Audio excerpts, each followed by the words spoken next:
আমি জানি না কিরকম করে আমি পলিটিশিয়ান হয়ে গেছি। আমি জানতাম না যে উনি বিএনপি করেন। আমাদের মসজিদ ছিল না, কমিউনিটি সেন্টার ছিল না। লন্ডনের আইসি জীবন এবং সেখানে কিন্তু আপনি বড় দায়িত্ব পালন করছেন। দেখেন, আপনারা সিস্টেমটা সোজা করে দেন, সহজ করে দেন, পার্টি আস্থা রাখতে হবে আমার উপর।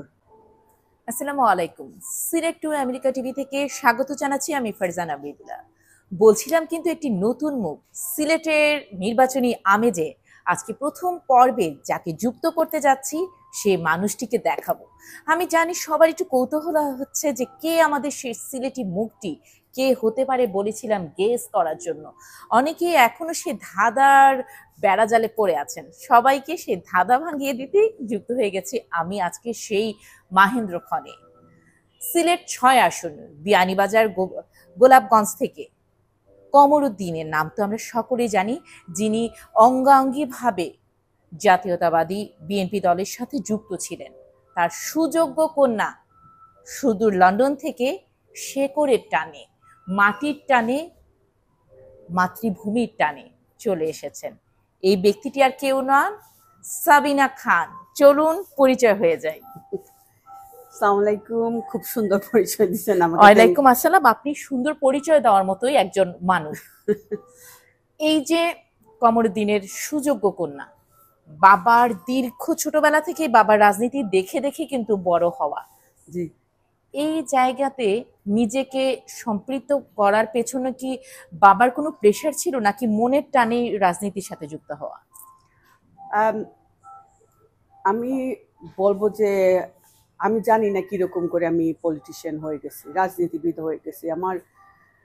আমার যখন 11 বছর বয়স, আমার মনে আছে বেগম, আমাদের দেশনেত্রী বেগম খালেদা জিয়া বিয়ানীবাজারে আসছিলেন, শেওলা সেতু। আপনার বাবাই কিন্তু সে শেওলা সেতুর অবদান রেখেছে। হ্যাঁ, তো আমার মনে হয়েছে ওনার সাথে আমি দেখা হয়েছে। আমি যখন মানে অনেক ছোট ছিলাম, 11 বছর এরকম হবে। সো আমার তখনই আমি মানে খুব মুগ্ধ হয়েছিলাম ওনাকে দেখে, ইমপ্রেসড হয়ে গেছিলাম। মানে আমি জানতাম না যে উনি বিএনপি করেন, বাট উনার সাথে দেখা করে, উনার যে আন্তরিকতা ছিল আমাদের সাথে দেখা করে, আমার 5 বোনের সাথে দেখা হয়েছে উনার। আমরা শেওলা ব্রিজের পাশেই ছিলাম, বিয়ানীবাজারের মাঠে এটা প্রোগ্রাম হয়েছিল, উনার সাথে দেখা হয়েছে, হ্যান্ডশেক করছি। তারপর আমাদের বাসায় কিন্তু সবসময় পলিটিক্স না, আমাদের বাসায় আব্বার অনেক কমিউনিটি ছিল, অনেক কমিউনিটি প্রজেক্ট করছিলেন। ইস্ট লন্ডন মসজিদে, আমাদের লন্ডনের একটা বড় একটা মসজিদ হয়েছে তখন, আমি বলতেছি 1980 সালের সময়, অনেক আগের। হ্যাঁ। তো আমার মানে আমাদের মসজিদ ছিল না, কমিউনিটি সেন্টার ছিল না, আমাদের বিদেশিদের অনেক বাসার অসুবিধা ছিল, কোয়ালিটি ভালো ছিল না। সো ওইসব নিয়ে ওরা ক্যাম্পেইন করতো আমাদের বাসায় এসে, ফান্ড রেজিং করতো বাসা বানানোর জন্য, হসপিটালের জন্য, চিকিৎসার জন্য, অনেক কিছুর জন্য। সো আমি মানে বড়ই হয়েছি ওই এনভায়রনমেন্টে। আমি পলিটিশিয়ান কবে হয়েছি আমি জানি না। মানে এটা বলা যায় নিজের মনের অজান্তেই এই ভালোবাসার পথটাতে আপনি পাড়ি দিচ্ছেন। হ্যাঁ, লন্ডনের আইসি জীবন এবং সেখানে কিন্তু আপনি 1 দশকের বেশি সময় ধরে একটি বড় দায়িত্ব পালন করছেন। হেলমেট টাওয়ারে আপনি কাউন্সিলর হিসেবে আছেন। সেই বিলাসী জীবন রেখে হঠাৎ করে দেশের রাজনীতির সাথে যুক্ত হওয়াতে কি সাবিনা খান কতটা তফাৎ দেখতে পাচ্ছে? আমি অ্যাকচুয়ালি আমার নিজে বিলাসিতা যে আছে আমি বুঝি না। আমি আমার কাছে যা জরুরি তাই আমি ব্যবহার করি, তার চেয়ে বেশি আমি ব্যবহার করার মানে আশা রাখি না। আমি এখানে সবসময় আসতেছিলাম, এই শুধু যখন লাস্ট 15-16 বছর আসতে পারি নাই। আমাদের ফ্যাসিস্ট গভর্নমেন্ট যখন ছিল, আব্বা তো খুব পলিটিক্সে যুক্ত ছিলেন। তারেক, আমাদের চেয়ারম্যান তারেক রহমানের সাথে যুক্ত ছিলেন। উনার সাথে খুব মানে উনার দুঃসময়ে যখন উনি খুব অসুস্থ হয়ে লন্ডনে ছিলেন, আব্বাই সবকিছু মানে ভারপ্রাপ্ত ছিলেন, সবকিছু উনি ম্যানেজ করতেন। তো উনার জন্য মানে আমাদের মানে দেশে আসা মানে মানে মানে কোনো রকম সম্ভব হয় নাই উনার পলিটিক্স ওনার রাজনীতির ইনভলভমেন্টের জন্য আমাদের আসা যাওয়া সম্ভব হয় না, সে আসতে পারে নাই। বাট আমি এখানে ছিলাম, আমি যখন 11 বছর ছিলাম, আব্বা আমাদেরকে নিয়ে এখানে এসে 5 বছর ছিলেন। আমি এখানে জিসিএসসি করছি, পড়ছি, স্কুলে গেছি। তো আমার কাছে এসব কিছু মানে মানে এত তফাৎ মনে হয় না, এত মানে তফাৎ আমি বুঝতেই পারতেছি না। আপনার একটি কথা, সেটি হচ্ছে যে আপনি কোনো ক্ষমতা নয়, দায়িত্ব ভারটি গ্রহণ করতে চান জনগণের জন্য। আমরা জানি সাবিনা খানের এরকম একটা কথা আমরা শুনেছি, আসলে এই কথাটার সত্যতা কতটুকু? আগামীতে যদি সাবিনাকে বিয়ানীবাজারবাসী সে কাঙ্ক্ষিত স্থানে দেখতে পারে, সাবিনা জনগণের জন্য কি করতে চায়? আমার বাবার অনেক অসমাপ্ত কাজ রয়েছে। উনি অনেকগুলো রাস্তা শুরু করে গেছিলেন। বিয়ানীবাজার মানে সব আছে, সব যাদের বাসায় যাচ্ছি, যেই ইউনিয়নে যাচ্ছি, সবাই বলতেছে আমাদেরকে চাল বাদ দিতে হবে না, আমাদেরকে কিছু দিতে হবে না, শুধু রাস্তা দাও। মানে এখনো এই দিনে আমি শেওলাতে গেছিলাম, তো আমার বিএনপির চেয়ারম্যান মানে অনেক কমিটি মেম্বার আসছে, বলতেছে যে দেখেন এই যুগে এই এই সালে 2025-এ আমাদের এখনো রাস্তা নাই, আমাদের অনেক দূরে গাড়ি আছে, তারপরে আমাদের অনেক জায়গা হাইটে চলে আসতে হয়। কিন্তু আমরা কিন্তু আবার বলছি যে আমাদের ডিজিটাল বাংলাদেশ হয়ে গেছে, সেই জায়গায় যদি রাস্তাগুলোর এই অবস্থা থাকে, আসলে এটা তো অনেক একটি করুণ হাল বলা চলে। ইন্টারনেট আছে, ওয়াইফাই আছে, কিন্তু রাস্তা নাই। অনেক অনেস্টলি আপনি হোয়াটসঅ্যাপে কথা বলতে পারবেন অনেকের সাথে।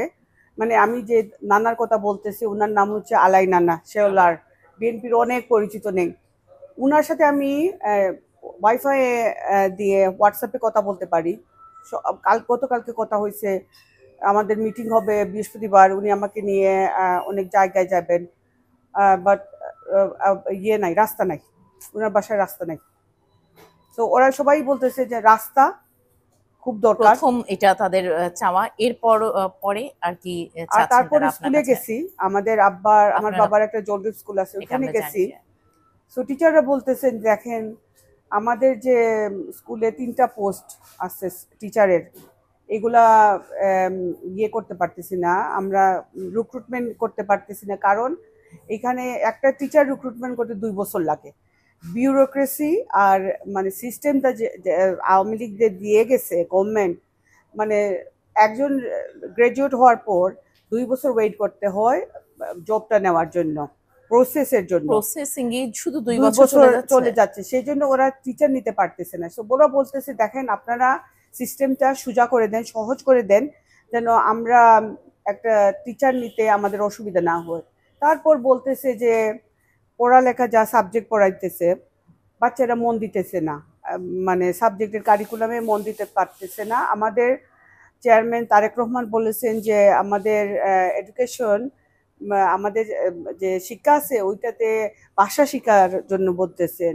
তারপরে অন্য যে জিনিস আছে, মানে কাজের জিনিসের, মানে আপনি যদি বিদেশে যাইতে চান, আপনি কনস্ট্রাকশনের কাজ করতে যাবেন দুবাইতে, সৌদি আরবে, মানে বিল্ডিং বানানোর জন্য যাবেন, তাইলে প্লাম্বিং শিখেন, কনস্ট্রাকশনের কাজ শিখেন, ওই দক্ষ হয়ে যান। তো ওরা বলতেছে যে সবাই মানে মা বাবা থেকে শুরু করে বাচ্চাদের ইচ্ছা বিদেশ যাওয়া, ওরা মানে পড়ালেখাতে ওদের লাভটা কি, মনোযোগ দিচ্ছে না, বাচ্চাদেরকেও মনোযোগ নেওয়ানো যাচ্ছে না, মা বাবাদেরকে মনোযোগ নেওয়ানো যাচ্ছে না। ওরা বলছে যে যদি আমাদের এই পড়ালেখাটা একটু নতুন হয়, একটু মানে আধুনিক হয়, আর তাদের সুবিধার জন্য, তাদের ইচ্ছার জন্য, যে ওরা বিদেশে যাবে, ওরা কাজ করতে পারতেছেন, মানে কাজে যাবে, দেশেই কাজে যাবে, দক্ষ আছে তারা, কাজে ওরা দক্ষ কাজ শিখতে চাচ্ছে। সো আমার মনে হয় আমাদের বিয়ানীবাজারে যদি আমরা মানে এডুকেশন সিস্টেমটা যদি আমরা একটু উন্নয়ন করতে পারি, আধুনিক করতে পারি, আমাদের এখনকার যা দরকার, কম্পিউটার ট্রেনিং হোক, ডিজিটাল ট্রেনিং হোক, ইংলিশ আরবিক ল্যাঙ্গুয়েজ হোক, আর মানে একটা কাজের সেলাই হোক, দর্জিগিরি হোক, গোড় বানানো শেখানো, মানে কাজ শিখে যেতে চায়, নার্সিং হোক, বিদেশে যাবে নার্স হয়ে, ওরা চাচ্ছে যে ওইগুলো শিখে যাওয়ার জন্য, ওইগুলার কোনো ব্যবস্থা নাই আমাদের। আমি জানি না বাংলাদেশের, আমি বলবো যে বাংলাদেশের অনেক জায়গায় নাই, অনেক শুধু গোলাপগঞ্জ আর বিয়ানীবাজারে না, এটা অনেক সারা জেলা বাংলাদেশের আছে। প্রবলেম হইতে পারবে। কৃষিবিদরা, এখানে অনেক জায়গা আছে। আমাদের বাংলাদেশের অনেক খাবারের দরকার, 18 কোটি মানুষের জন্য খাবারের দরকার। আমাদের বহু শতাংশ জায়গা চাষ করা হয় না। ওই বিয়ানীবাজারে অনেক আর গোলাপগঞ্জে অনেক দরকার কাজের, মানে কৃষি নির্ভর করা।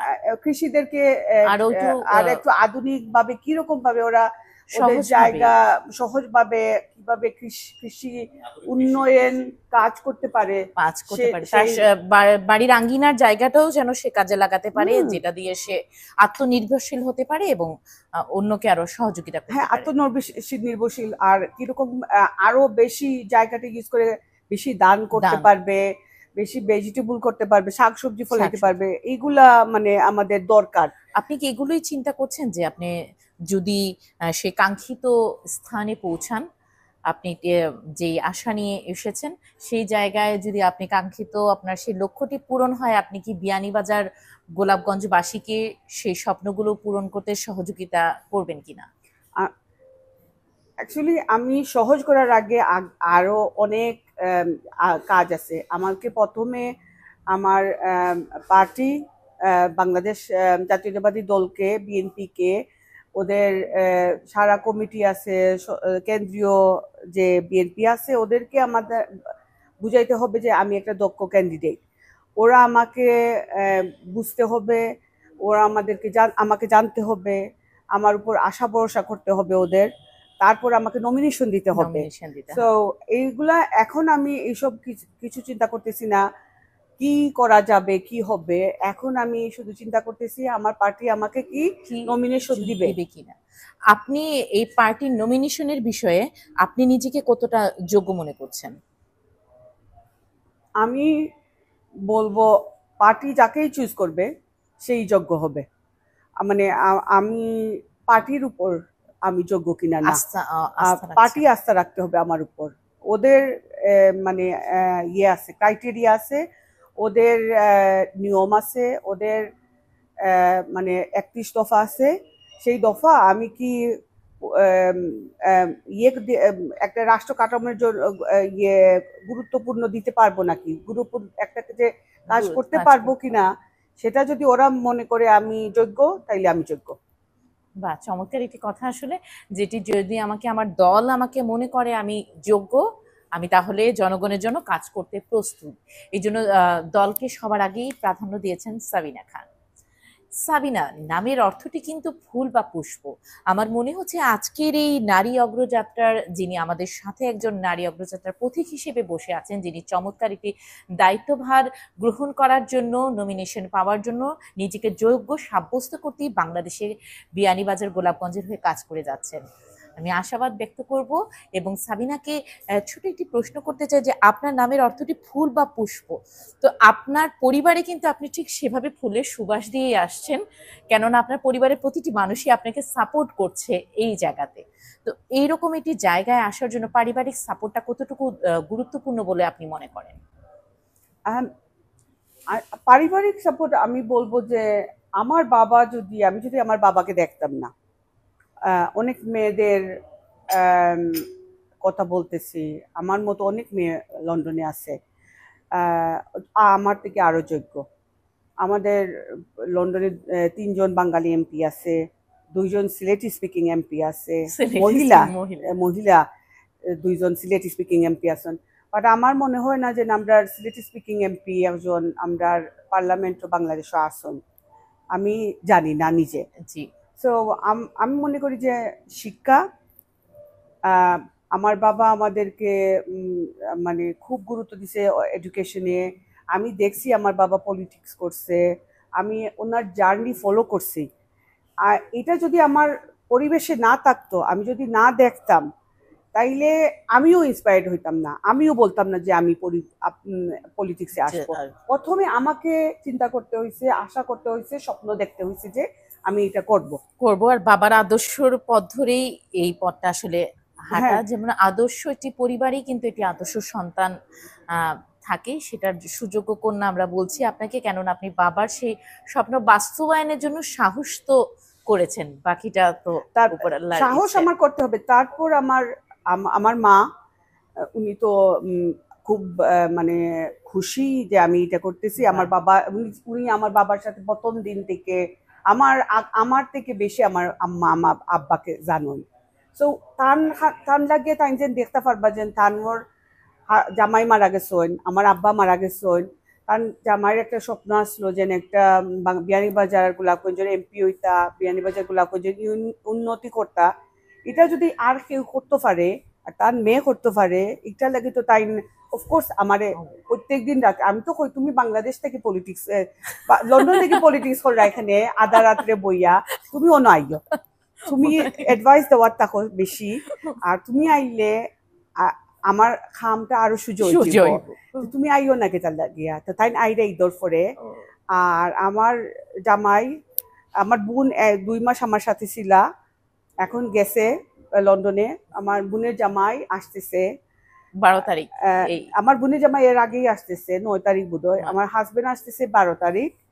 তা সে 2 সপ্তাহ আমার সাথে থাকবে, আমার মেয়ে আর আমার হাজবেন্ড। তো ওরা সবাই আমাকে মানে সাপোর্ট করতেছে, মানে উৎসাহ দিচ্ছে, সাপোর্ট দিচ্ছে।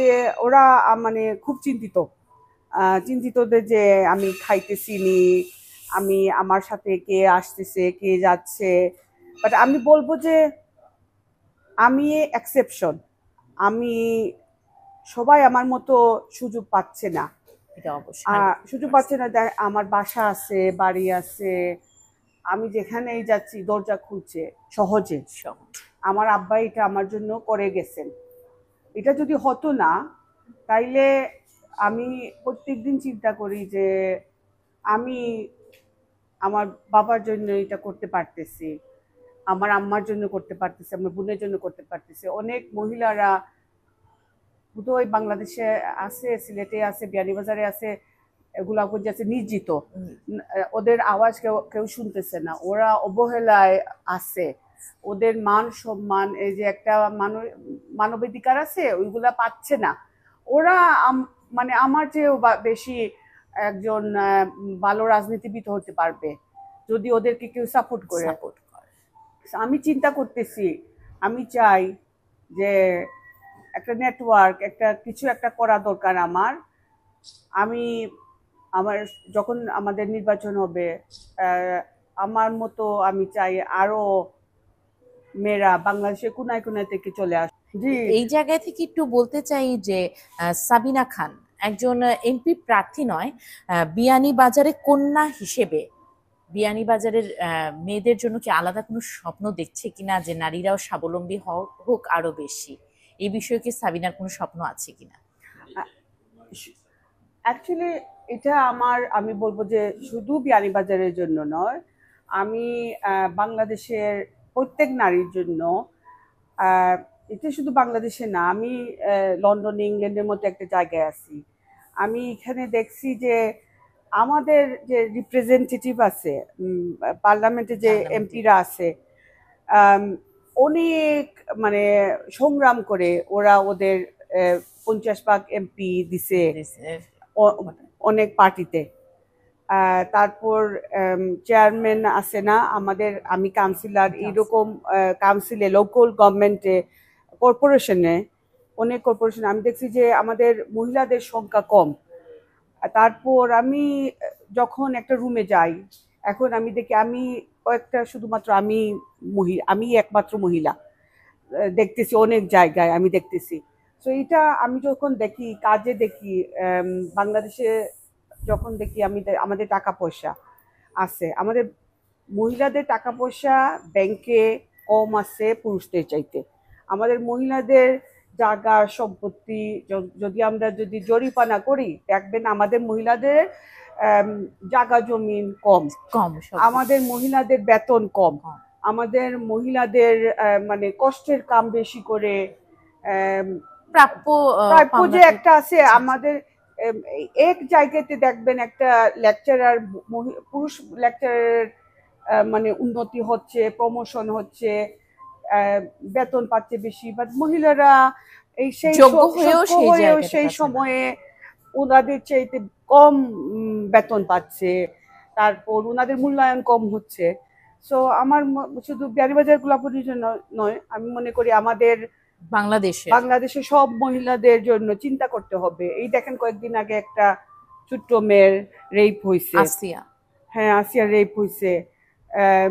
এই ওর বোনও অনেক নির্যাতন সহ্য করছে, ওর মাও করছে। ওদের মতো অনেক মেয়ে সব সময়, অনেক মেয়ে সব সময় ওদের কারো মানে কথাটা আসছে সামনে, কারো কথাটা আসছে না। বেশিরভাগ কথাগুলোই আমরা জানি না, যেগুলো আড়ালে রয়ে যায়। এরকম আরো আসিয়ার মতো হ্যাঁ, শত ঘটনা অনেক আমাদের অনেক লাখ দেশে, লাখ কোটি লাখ লাখ কোটি, আমাদের 50 ভাগ মানুষ হলো মহিলা। মহিলা। মহিলাদের যদি আমরা আগুয়ে না নেই, ওদেরকে যদি সমান অধিকার না দেই, সমান টাকা পয়সা রুজি না করে, আমাদের দেশ তো সবসময় 50 ভাগ পিছনে থাকবে।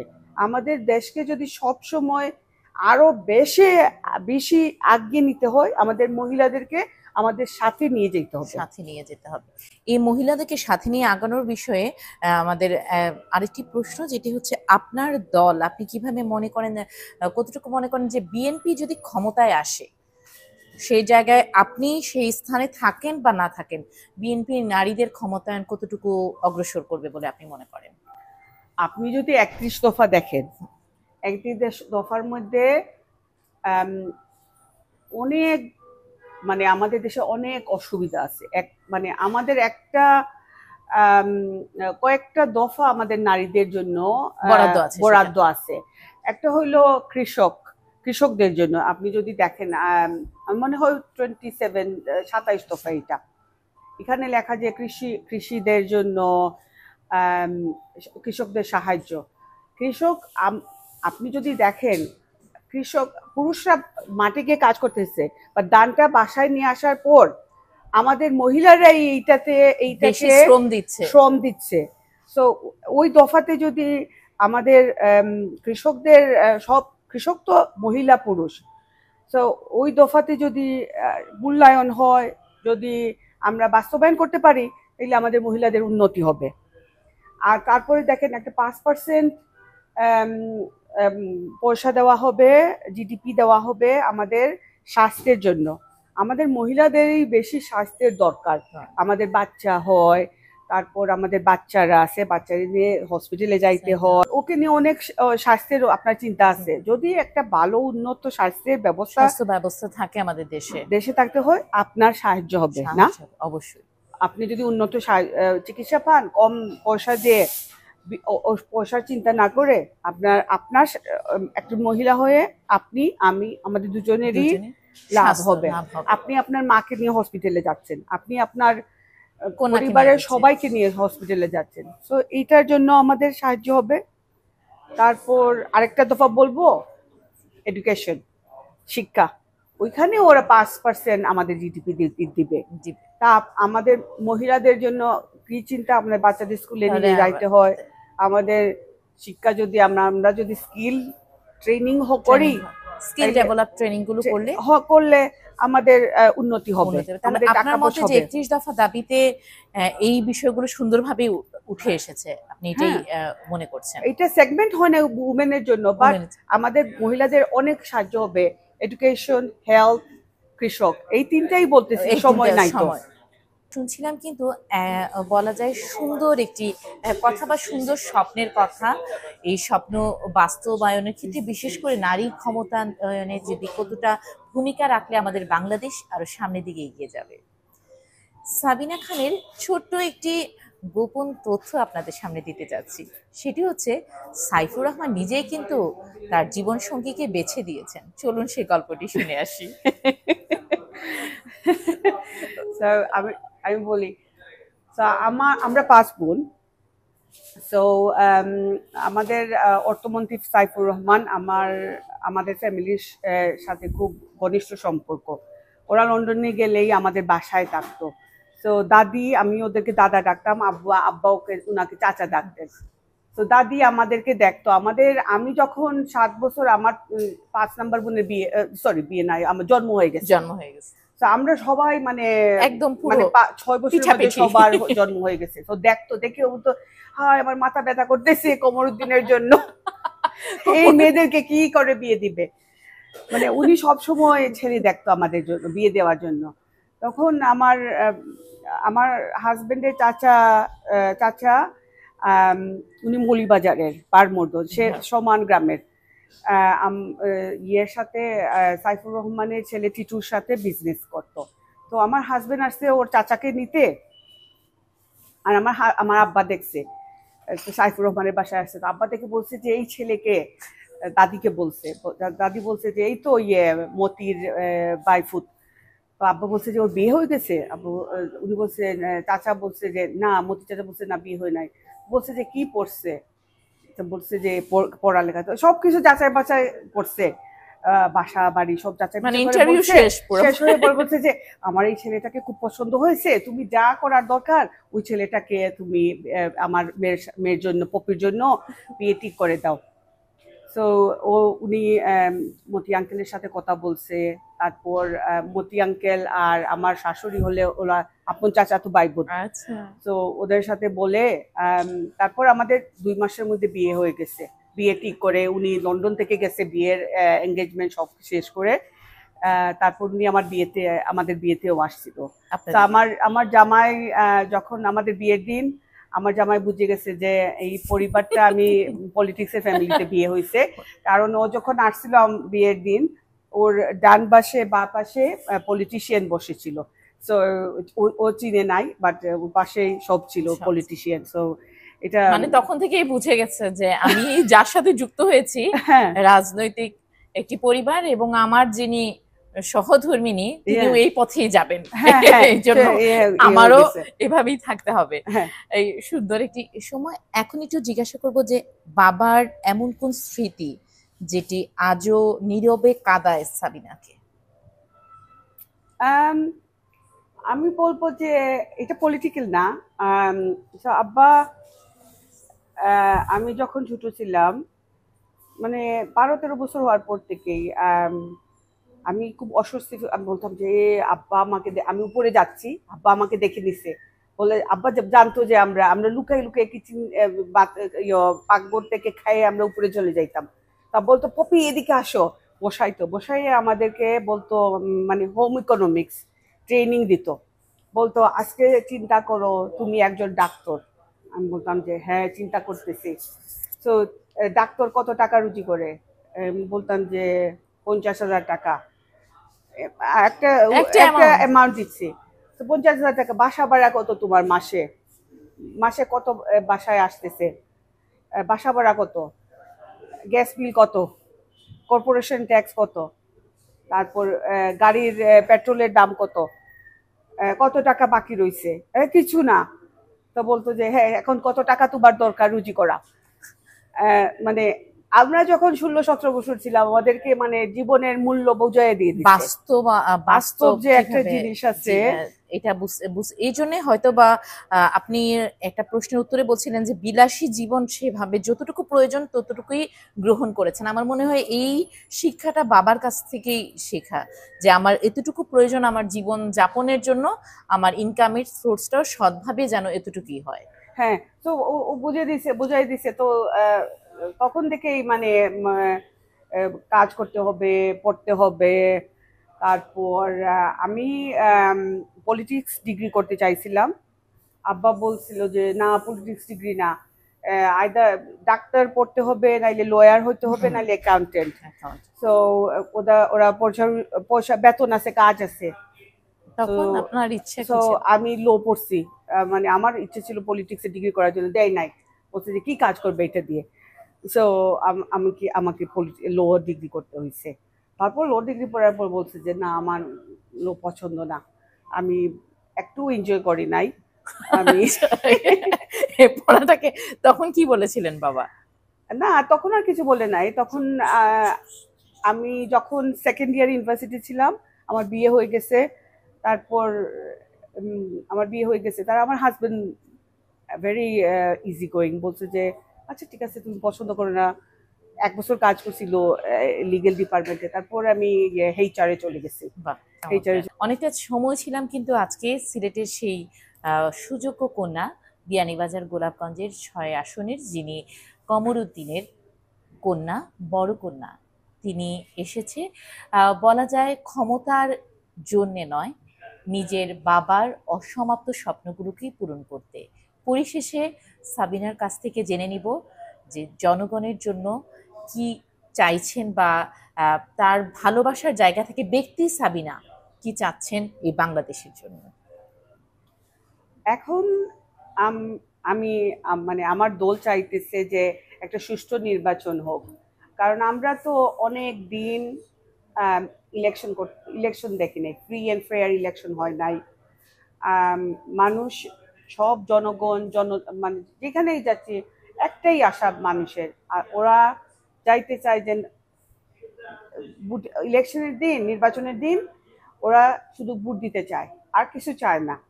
আর এই ভোটটা কাউন্টিং মানে গণনা একটা সৎভাবে হইতো, মানে ওদের গণতন্ত্রের উপর যে একটা ভরসা আছে, একটা মানে আশা আছে, এইটা পূরণ করতে চায় ওরা, জনগণ।